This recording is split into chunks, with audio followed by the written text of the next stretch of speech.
नमस्कार, कैसे हैं आप लोग? मेरे ख्याल से अच्छे होंगे, अपनी पढ़ाई लिखाई खूब अच्छे से कर रहे होंगे। कार्यालय आदेश।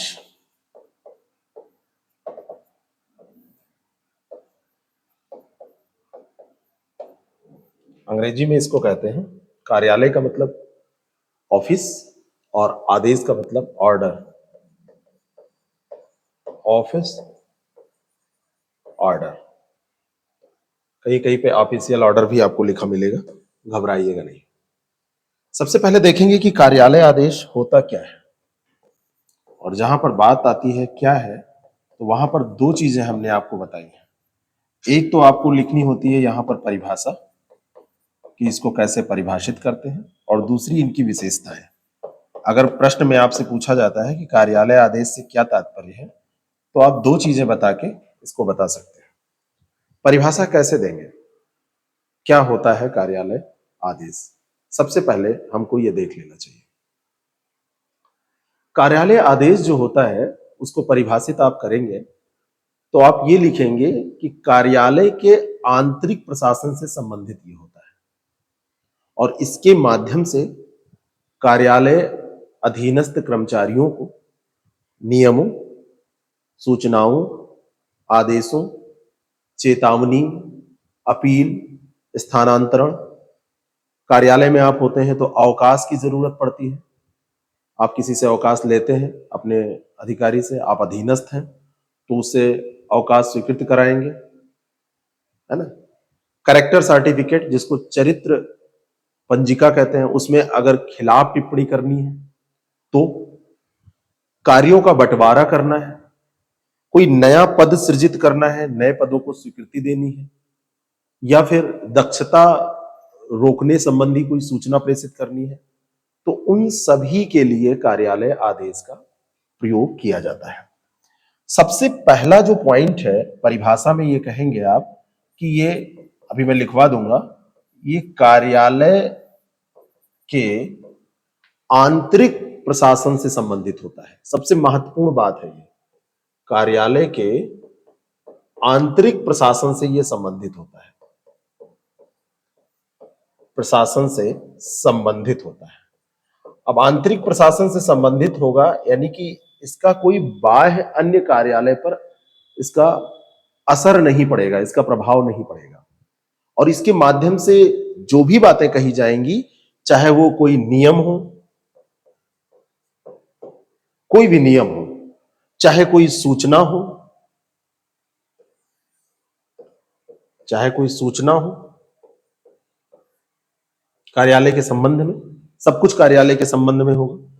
कोई भी आदेश हो, कोई भी चुनौती हो,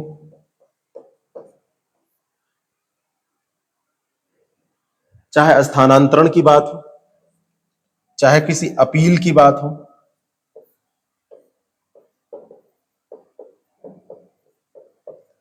इस तरीके से लिखेंगे नहीं, ये समझने के लिए हो। चाहे दक्षता रोकने से संबंधित कुछ भी बात करनी हो, है ना, उसको कहते हैं दक्षता रोक सूचना। चाहे नए विभाग का सृजन हो,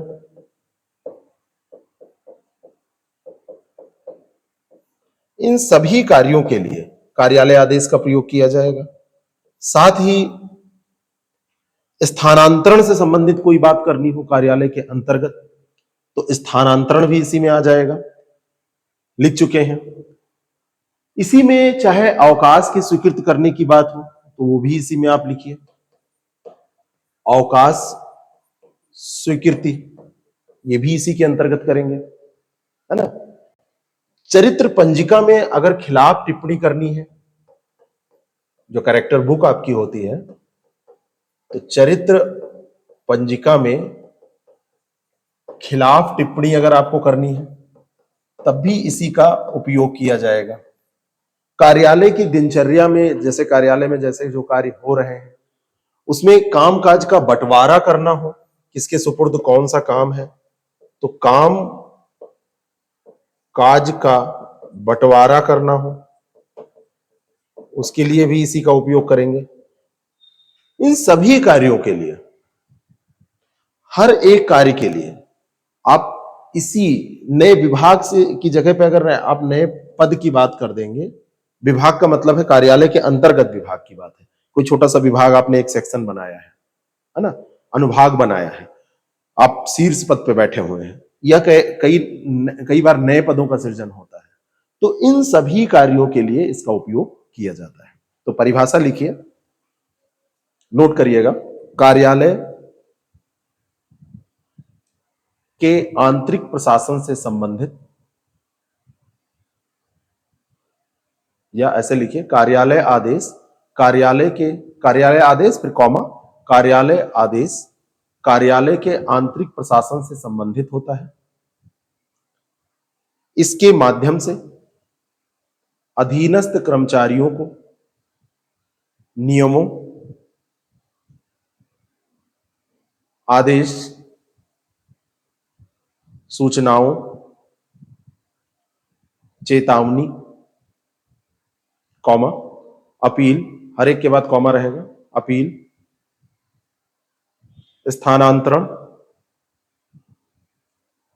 अवकाश स्वीकृति,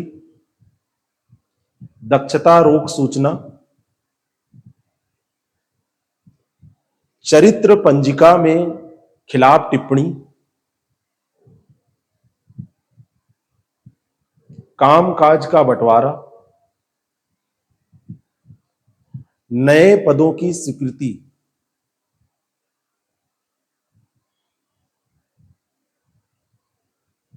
आदि की जाती है, आदि की जाती है। ठीक है, तो ये तो बात हो गई इसके परिभाषा की कि इसकी परिभाषा क्या होती है। अब हम बात करते हैं इसकी विशेषताओं की कि इसकी विशेषताएं क्या होती हैं। तो विशेषताओं को यहां से उठाते हैं और विशेषताओं को लेके चले आते हैं यहां।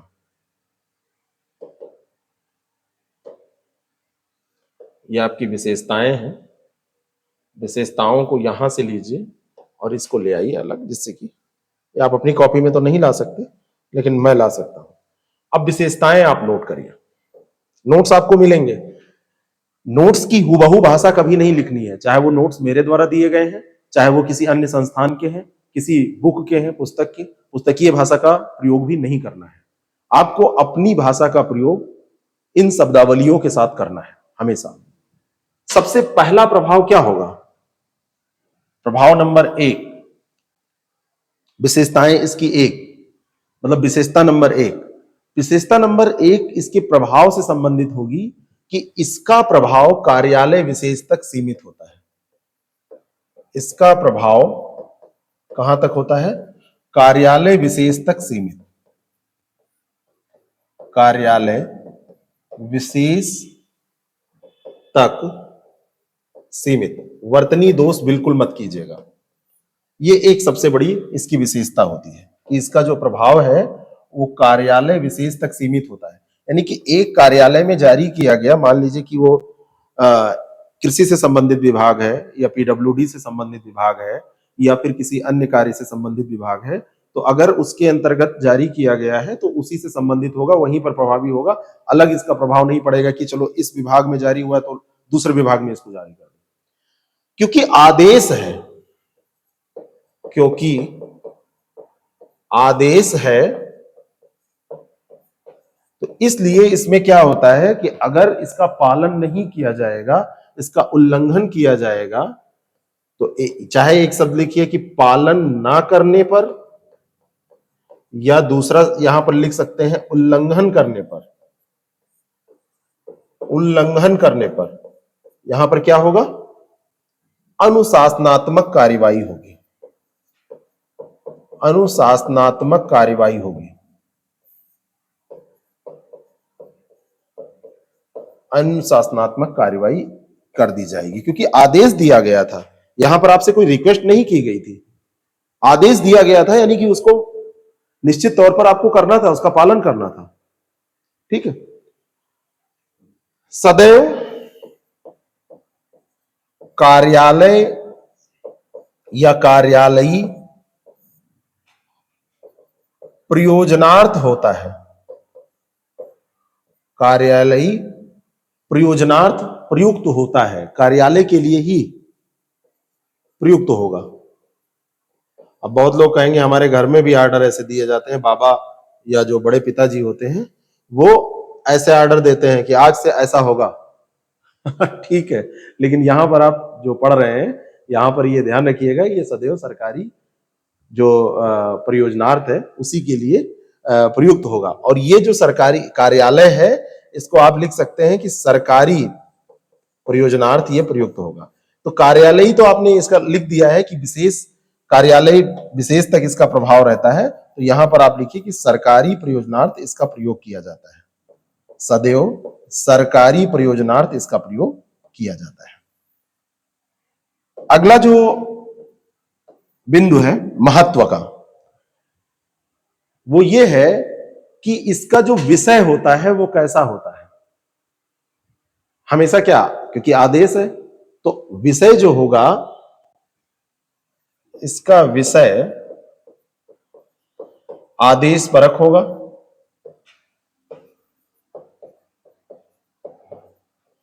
वस्तुनिष्ठ होगा,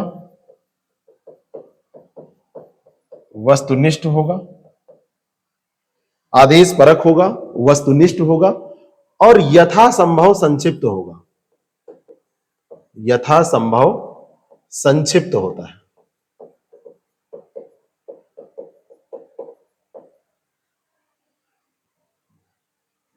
एक बहुत महत्वपूर्ण बात मैं आपको बताने जा रहा हूं, अभी तक की कार्यालय में आप शीर्ष पे बैठे हो, आपने आदेश जारी किया, तो जो आपके कर्मचारी हैं वो कैसे कर्मचारी हैं?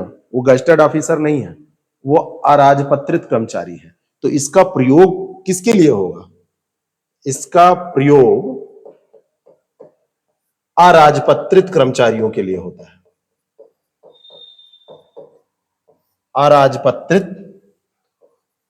कर्मचारियों के लिए होता है, कर्मचारियों हेतु होता है। अपनी बातों को हमेशा कम शब्दों में लिखने का, कहने का प्रयास किया कीजिए, क्योंकि आपकी ज्यादा बात सुनने के लिए किसी के पास समय नहीं है। आपसे जो पूछा गया है कम शब्दों में आप बता देंगे तो आपको ज्यादा अच्छा माना जाएगा, और अच्छा माना जाएगा तो आपको मार्क्स भी ज्यादा अच्छे मिलेंगे, है ना। इसकी विशेषता ये होती है, प्रति उत्तर की अपेक्षा नहीं की जाती। आदेश है, पालन की अपेक्षा की जाती है। प्रति उत्तर की अपेक्षा नहीं, पालन की अपेक्षा की जाती है। कि जो कहा गया है, ऑर्डर जो दिया गया है, उसका पालन किया जाए। जवाब मत दीजिए। जवाब आप देंगे तो क्या कहेंगे कि हम चुनाव ड्यूटी नहीं कर सकते। जवाब आप देंगे तो यही तो कहेंगे कि हम चुनाव ड्यूटी नहीं कर सकते। आदेश दिया गया कि जाओ चुनाव कराओ।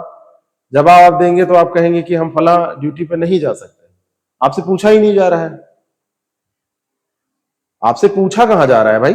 आपको तो ऑर्डर दिया गया है, और ऑर्डर दिया गया है तो उसका पालन करिए। जो जारी होता है ये तो हमेशा ऊपर से नीचे की ओर जारी होता है, यानी कि इसकी दिशा, संचालन इसका कैसे होता है। अभी मैं एक प्रारूप और आपको बताऊंगा जो हमारे नोट्स में लिखा है। तो इसकी जो दिशा होती है वो कैसी होती है? शीर्ष अधिकारी से अधीनस्थ अधिकारी को, तो दिशा ऊपर यानी कि शीर्ष से नीचे यानी कि अधीनस्थ, अधीनस्थ को होती है। बात समझ में आई? दिशा इसकी डायरेक्शन क्या, ऊपर से जारी किया जाएगा अपने अधीनस्थों के लिए। इसकी जो भाषा है वो कैसी होती है? तो क्योंकि आप अपने व्यक्तिगत काम के लिए तो लिख नहीं रहे हैं, तो इसमें जो भाषा का प्रयोग किया जाएगा वो हमेशा भाषा कैसी होगी? राजभाषा होगी। या एक ऑप्शन और हमने बताया था, वैकल्पिक राजभाषा। तो राजभाषा या वैकल्पिक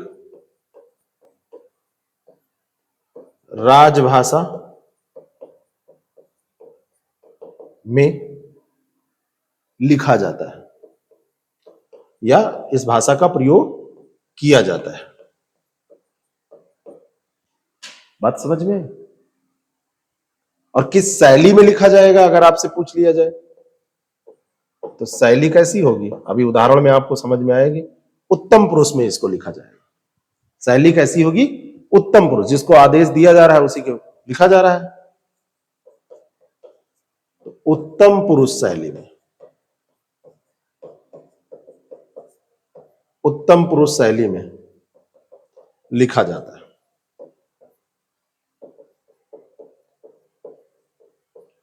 ये इसकी आपकी विशेषताएं हो गई।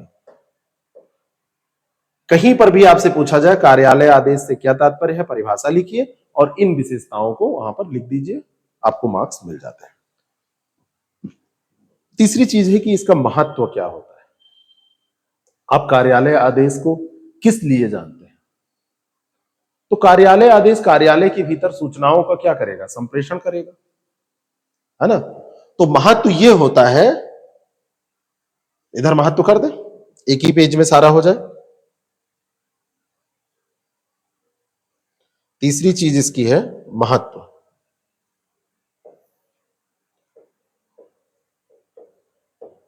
महत्व, तो महत्व में आप ध्यान रखिए,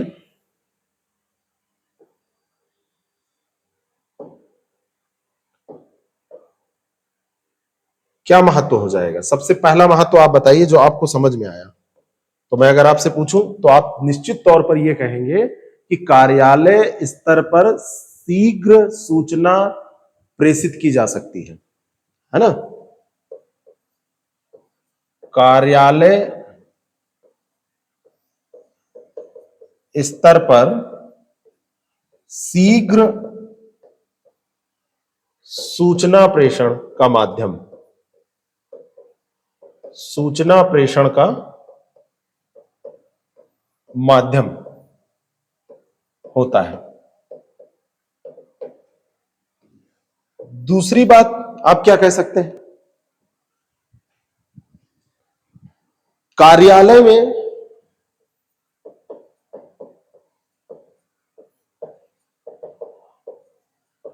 अनुशासन बनाए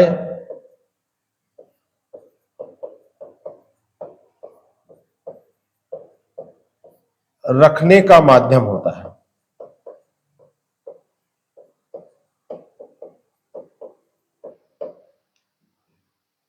तीसरी बात क्या आप लिख सकते हैं? भाई कार्यालय के अंदर इसके द्वारा अनुशासन बनता है कि नहीं बनता है? कार्यालयी क्रियाकलापों में अनुशासन आता है कि नहीं? तीसरी बात लिखिए कि कार्यालयी क्रियाकलापों में, क्रियाकलापों में निरंतरता बनी रहती है। निरंतरता बनाए रखने का कार्य यह करता है कि नहीं?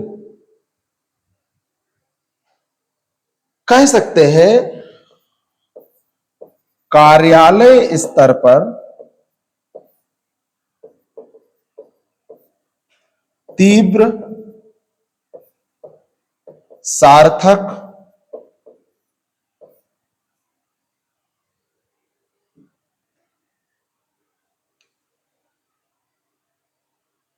तीव्र, सार्थक सूचना संप्रेषण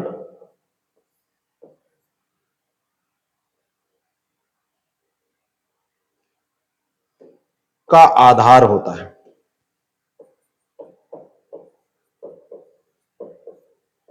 का आधार होता है। ठीक है, अगला बिंदु,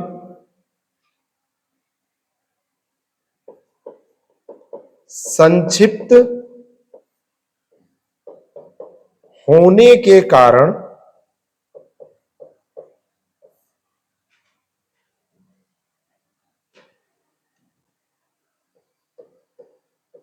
समय व श्रम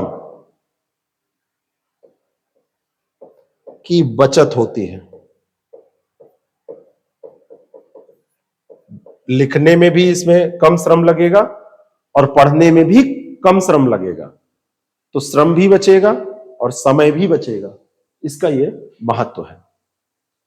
इस तरीके से अगर आप देखें तो ये पेज आपके लिए इतना महत्वपूर्ण है। ये आपको बता रहा है कि परिभाषा क्या है, ये आपको बता रहा है कि इसकी विशेषताएं क्या है ना, ये आपको बता रहा है कि इसका महत्व क्या है।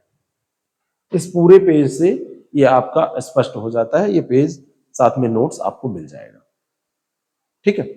अब कार्यालय आदेश जब आप लिखते हैं, इसमें आपको छोटा इसलिए दिख रहा है क्योंकि एक ही पेज पे ये पूरा आ गया है, इसलिए जो आपको नोट्स हम देंगे उस नोट्स में आपके लिए ये पूरी परिभाषा, शासकीय पत्र व्यवहार का वो रूप जिसके माध्यम से किसी कार्यालय या सरकारी संस्थान या व्यापारिक संस्थान में एक वरिष्ठ अधिकारी या अधीनस्थ प्राधिकारियों कर्मचारियों को विभिन्न सेवा संबंधी मामलों को प्रशासकीय दृष्टिकोण से अनिवार्य अनुपालन हेतु जारी किया जाता है। इसमें दूसरी भाषा का प्रयोग हमने इसलिए कर दिया है कि आपके पास कई प्रकार से अपने शब्दों में लिखने की गुंजाइश हमेशा बनी रहे। जैसे होता यह है ना कि आप अपनी भाषा में जब नहीं लिखते हैं, रटी रटाई भाषा में लिखते हैं, तो समस्या आती है।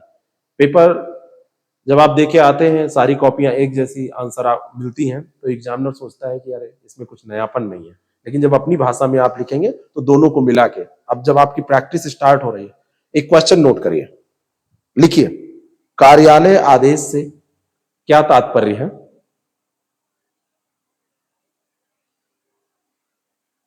इसका उदाहरण प्रस्तुत करिए, इसका उदाहरण प्रस्तुत करिए।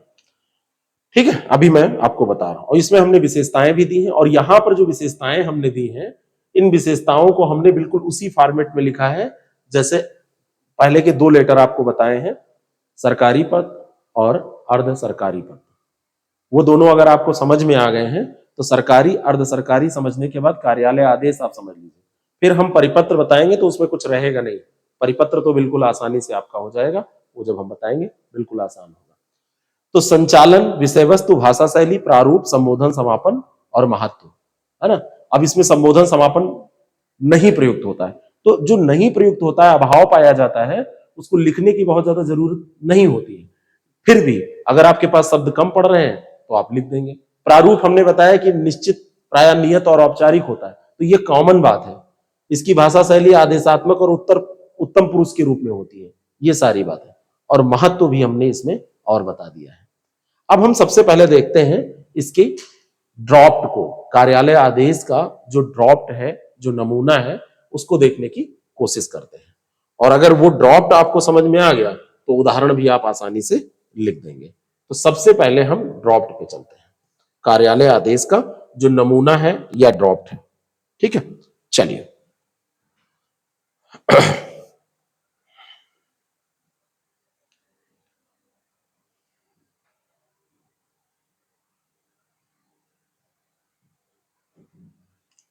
ये आपका ड्राफ्ट है।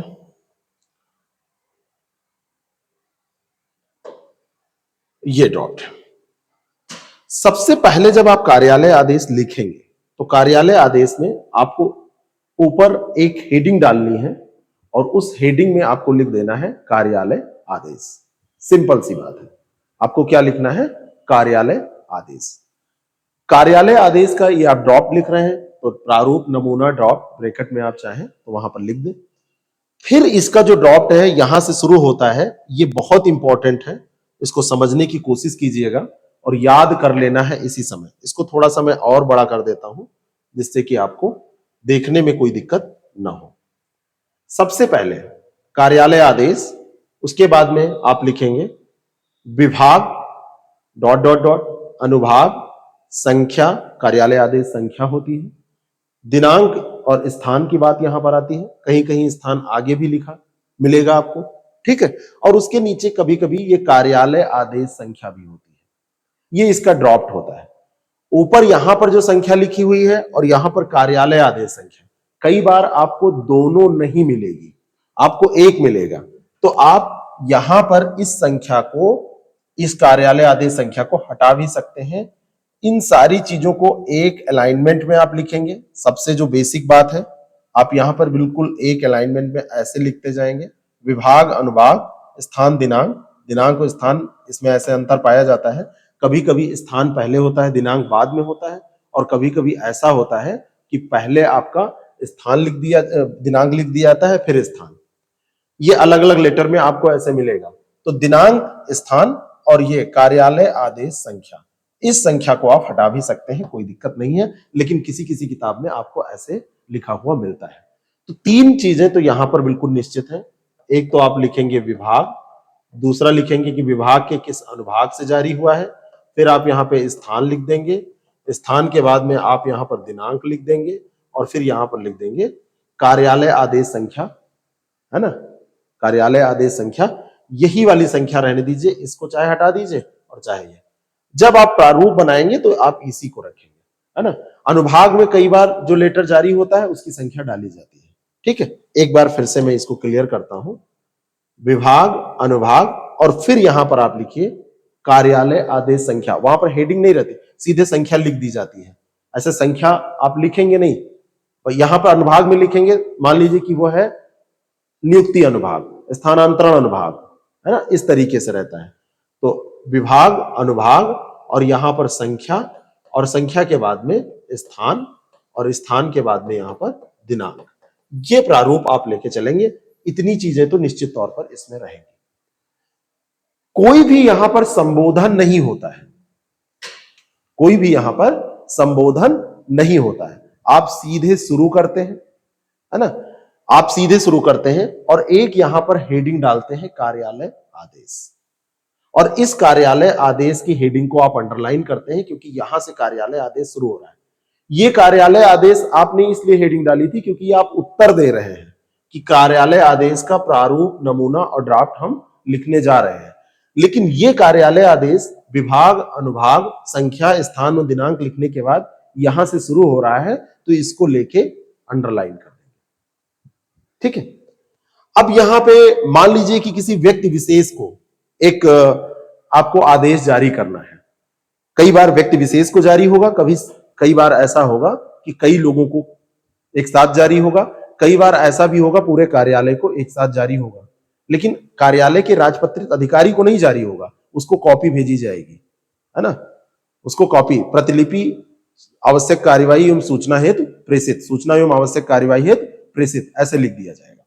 यहां पर कार्यालय आदेश को आप अंडरलाइन करेंगे, यानी कि यहां से आपका लेटर स्टार्ट हुआ, विभाग, अनुभाग, संख्या, स्थान, दिनांक, फिर कार्यालय आदेश, और कार्यालय आदेश को लिख के इसको देखिए कैसे क्या किया गया है, इसको अंडरलाइन कर दिया गया, एक अंडरलाइन ऐसे खींचेंगे।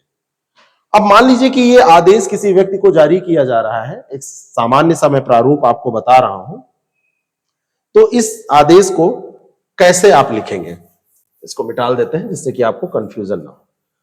तो इसको लिखते समय सबसे विशेष बात जो है वो आप ध्यान रखिए।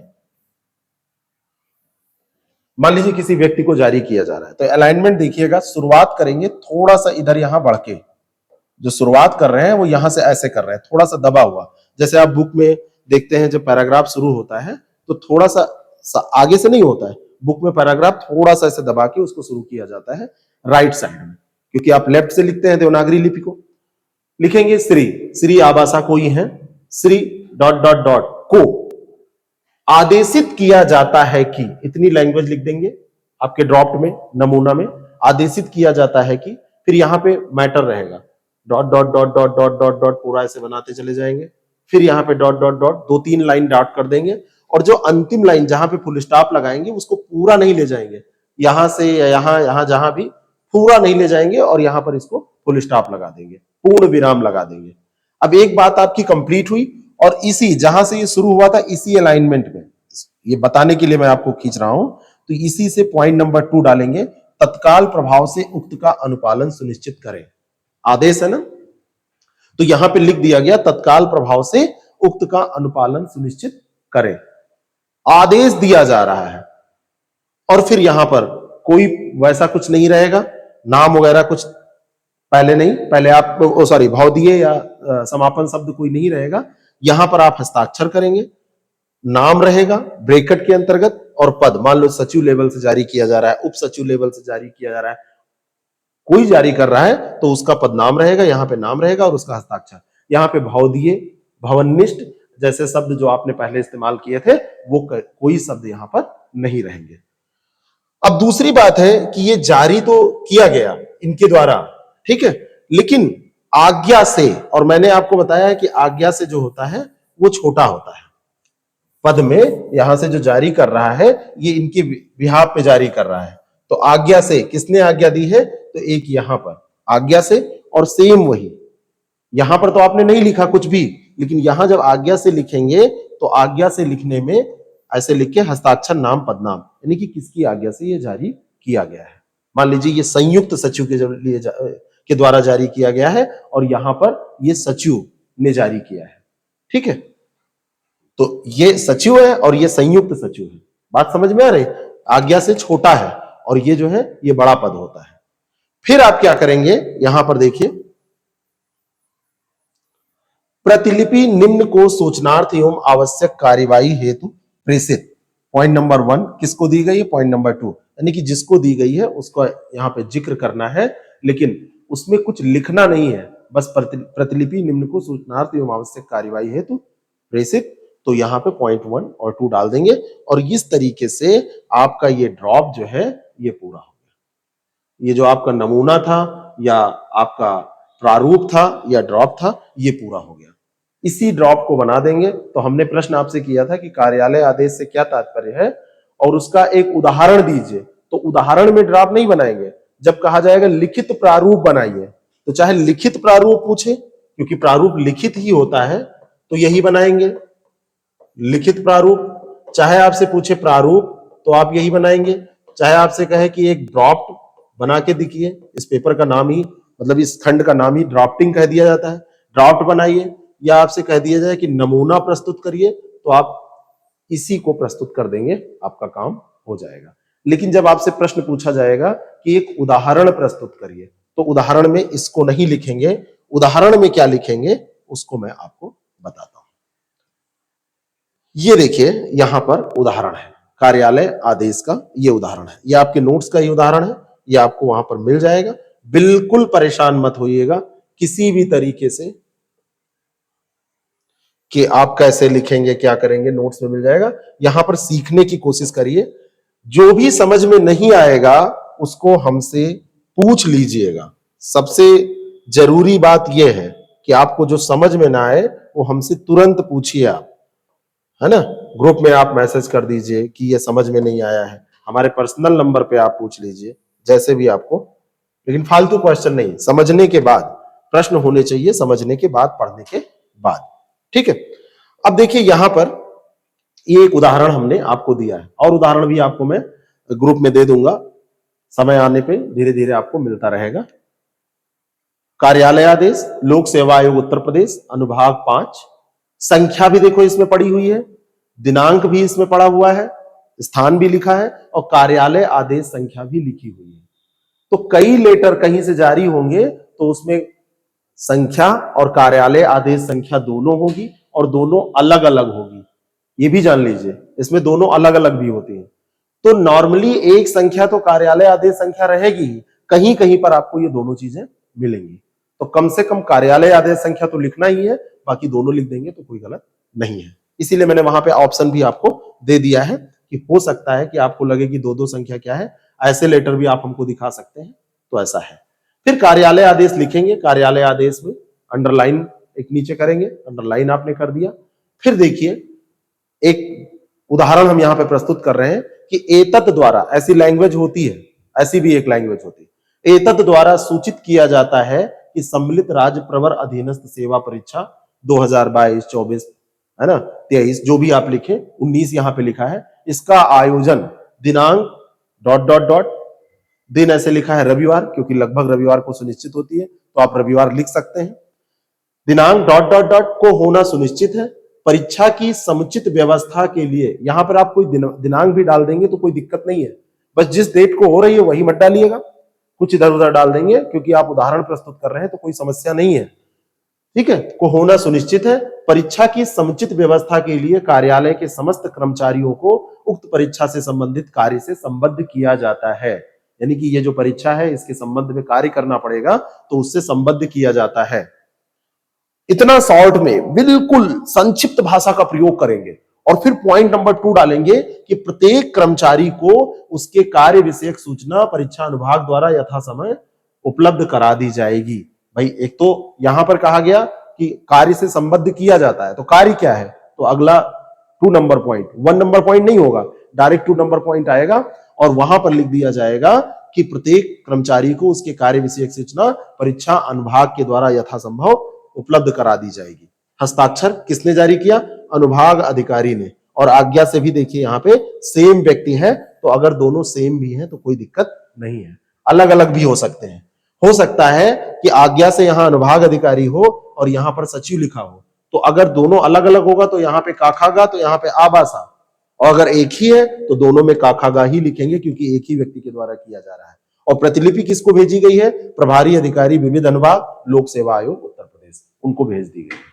ये उदाहरण आप लिखकर अपना अंक अर्जित कर सकते हैं परीक्षा में। तो एक उदाहरण तो आपका ये हो गया। अगर हम दूसरे उदाहरण की बात करें, कोई सेकंड उदाहरण हम देखें, तो देखिए एक उदाहरण मैंने यहां पर और दिया है, और ये बिल्कुल लेटर है उत्तर प्रदेश शासन का। इस लेटर को चलिए देखते हैं, चलिए यहीं पर देख लेते हैं इसको, या वहीं ले चलते हैं इसको। चलिए यहां पे मोहर वोहर कुछ नहीं होती है, ये ध्यान रखिएगा, बहुत विशेष बात है।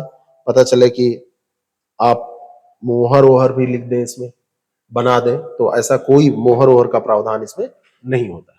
ये दूसरा उदाहरण है। दूसरे उदाहरण में उत्तर प्रदेश शासन के द्वारा, देखिए ये रियल लेटर में आपके लिए वहां से आपको मिल जाएगा, जो एनआईसी की साइट है वहां पर जो लेटर्स पड़े हुए हैं, आदेश पड़े हुए हैं, तो उनसे निकाल सकते हैं आप। कहां से जारी हुआ है, ऊपर आपका विभाग होता है, हमने आपको अभी बताया था, तो ये कहां, उत्तर प्रदेश शासन से, है ना। जब आपने ये ड्राफ्टिंग की थी, यहां पे देखिए फिर से मैं आपको यहां ले चल रहा हूं, यहां पे हमने आपको बताया था कि विभाग का नाम होता है, तो देखिए विभाग उत्तर प्रदेश शासन से, और यहां पे अनुभाग वित्त सेवाएं अनुभाग 2, वित्त सेवाएं अनुभाग 2, वित्त ब्रैकेट में सेवाएं लिखा है।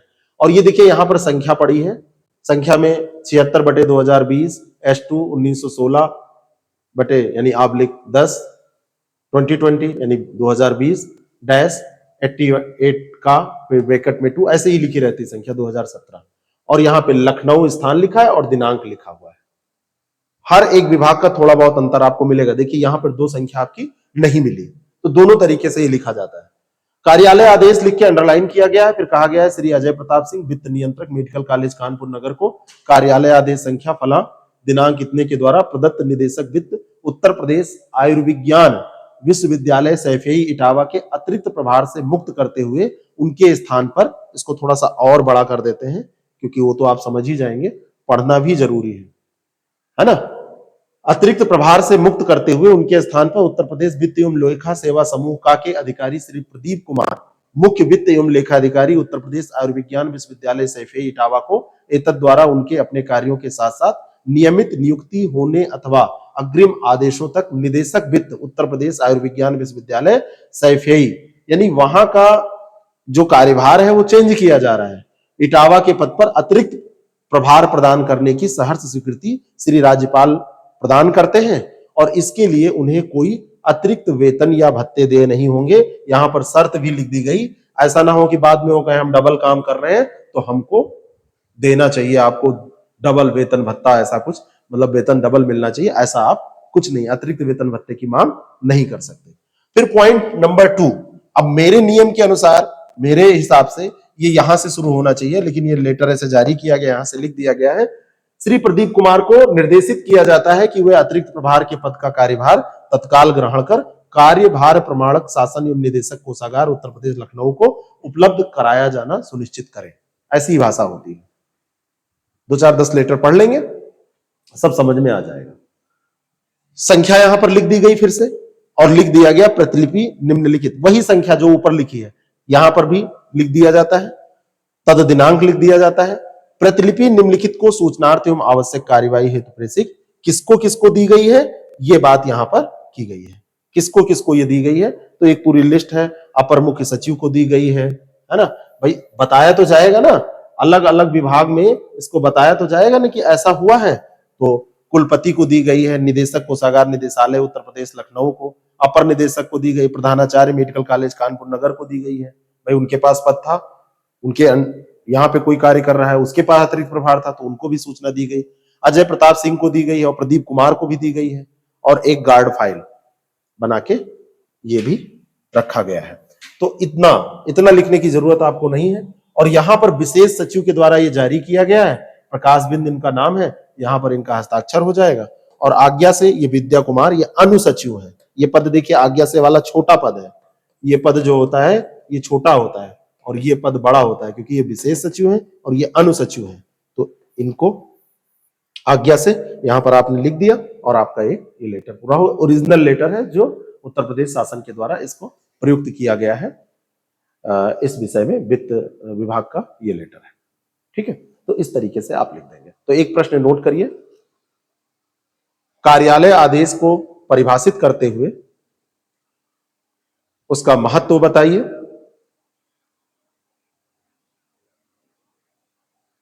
साथ ही उसका लिखित प्रारूप प्रस्तुत कीजिए। तो एक प्रश्न हो गया कि कार्यालय आदेश से क्या तात्पर्य है। तो जब तात्पर्य पूछा जाएगा तो परिभाषा के साथ विशेषता भी बताएंगे। यहां पे पूछा गया कार्यालय आदेश का महत्व बताइए, तो कार्यालय आदेश का महत्व बताने से पहले कार्यालय आदेश की विशेषता फिर महत्व बताएंगे, पॉइंट में लिख देंगे, और फिर उसका लिखित, वहां पे हमने कहा था कि एक उदाहरण प्रस्तुत कीजिए, अब मैं कह रहा हूं कि एक प्रारूप प्रस्तुत करिए। तो इन दोनों प्रश्नों को लिख के प्रैक्टिस कीजिएगा और ग्रुप में शेयर कीजिएगा। आपस में एक दूसरे का देखा करिए कि लोग क्या लिख रहे हैं, है ना, गलतियां ढूंढा करिए, अपनी गलतियां भी आपको उससे पता चलेंगी। जितनी गलतियां यहां पर कर लेंगे एग्जामिनेशन हॉल में, उतनी ही कम गलतियां आप करेंगे और कई एग्जाम घर पे दे लेंगे तो वो एग्जाम आपका अच्छा होगा। ठीक है, तो ये कार्यालय आदेश आपका कंप्लीट हुआ। इसमें क्या क्या हमने देखा, एक बार मैं आपको रिवीजन करा देता हूं। सबसे पहले हमने देखा कि कार्यालय आदेश की परिभाषा क्या होती है।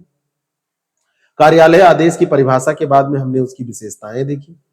कार्यालय आदेश की परिभाषा और विशेषताओं को देखने के बाद यहां पर हमने ये भी देखा कि इसका महत्व क्या होता है, और महत्व देखने के बाद यहां पर देखिए, ये कार्यालय आदेश का महत्व हमने देखा, और महत्व देखने के बाद हम गए आगे और हमने कार्यालय आदेश का ड्रॉप नमूना या प्रारूप देखा, और फिर दो उदाहरणों के माध्यम से हमने इसको सीखा कि ये क्या होते हैं। अब बाकी सब कुछ आपको करना है, प्रैक्टिस आपको करनी है। दो प्रश्न हमने पूछे हैं, दोनों प्रश्नों का उत्तर लिख के आपको भेजना है। टेस्ट होगा तब तो हम आपसे लिखवाएंगे ही, उसके पहले भी आपको ये काम करना है। Thank you so much.